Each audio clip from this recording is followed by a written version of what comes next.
Whether you're serving this to that someone special, your friends or your family, or just yourself, this chocolate mousse has you covered. Please sit back, relax, and enjoy. Alright guys, to start this off, we're going to need 3 fresh, free-range eggs, and all we're going to do with these is crack them on a flat surface, which helps prevent broken shells falling in, and separate the whites from the yolks.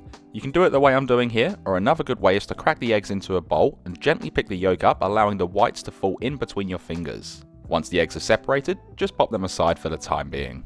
Now let's place a large saucepan filled 1/4 full of water onto our stovetop, place it onto a medium-low heat, then place a large bowl on top of the saucepan to create a double boiler, which is also known as a bain-marie. To this, add in 200 grams or 7 ounces of dark chocolate chips or broken chocolate pieces, as well as 20 grams or 0.7 ounces of unsalted butter. What we want to do now is gently mix the chocolate and butter together just until it's fully melted and smooth. And to answer a few questions, the reason we use dark chocolate is because we're adding cream later on, which will pretty much turn this into milk chocolate. The purpose for the butter is to provide extra fat and thin out the chocolate, which makes it easier to add in other ingredients. And as for the double boiler, it allows us to correctly temp the chocolate so that it doesn't seize from too high of a heat. Moving on, once the chocolate's melted and smooth, carefully remove the bowl from the saucepan, and then to the melted chocolate, gently add in the egg yolks, one at a time, mixing them through before adding in the next. These are going to add a bit more fat, which will help stabilize the mousse, and in addition, make it even more creamy and rich. Also, the reason we separated the eggs first is because it allows time for the eggs to come to room temperature, that's if you like your eggs in the fridge, which will better incorporate into the chocolate without seizing the chocolate. Anyway, once that's all done, we can then pop this aside for the time being. Now with those egg whites we separated earlier, we're going to add in 1 tablespoon or 21 grams of caster sugar, and using a whisk or a stand mixer, whip the whites to soft, loose peaks. The reason we add the sugar is A, obviously for a little sweetness, and B, egg whites contain a fair amount of water, and if we were to whip these up without it, they would collapse very quickly, which would prevent our mousse being aerated. Adding the sugar increases the viscosity of the liquid phase in the whites, and by increasing this, the sugar makes it harder for the air bubbles to merge together and escape. The air has to go through a layer of which the molecules don't move as freely and don't allow the water through very well. Or in other words, it holds the whites a lot longer. Okay, so once the whites are at soft peaks, this can then be popped aside for a minute.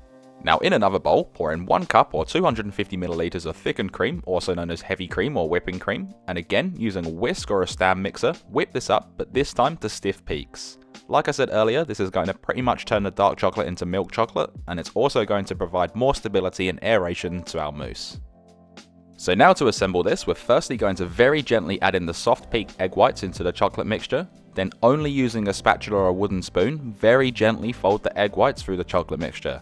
I've seen too many people using whisks for this step, and that defeats the whole purpose of whipping beforehand, because if you whisk this now with the chocolate, it's going to deflate and not be aerated anymore, meaning your mousse is no longer a mousse, as the word in French translates to foam.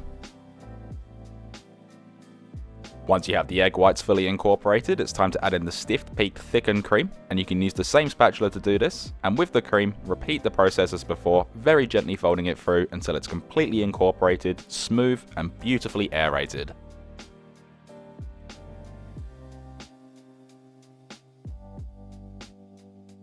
So now that the mousse is all together, you have a few choices of how you can serve this up. I like to be old school and place it into a nice martini glass for a nice presentation. You can also put it into a taller rimmed glass, which I thought didn't look very appealing, but I thought I'd show you anyway. Or you can simply place it into a bowl or container. Whichever way you choose to serve this, it then needs to go in the fridge for at least 1 hour to set, and for those flavors to become friends. After 1 hour, it can then be removed from the fridge, and if you'd like to, you can add some toppings, such as some fanned out strawberries, some raspberries if you're feeling a bit fancy, maybe a blueberry if you're feeling adventurous, and then we can't forget the mint that no one eats but makes everything beautiful. And then the last thing to not forget is that we can then dig in.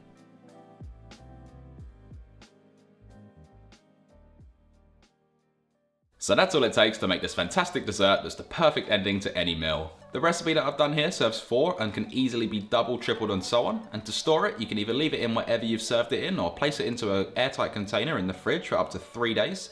And it can also be frozen as well for up to 3 months, and it makes a fantastic ice creamy, moussey custard dessert. It really is actually quite nice. I really hope you enjoyed this video and I was able to teach you something. If you did, be sure to smash that like button and consider subscribing along with hitting that bell notification next to it so you never miss one I upload.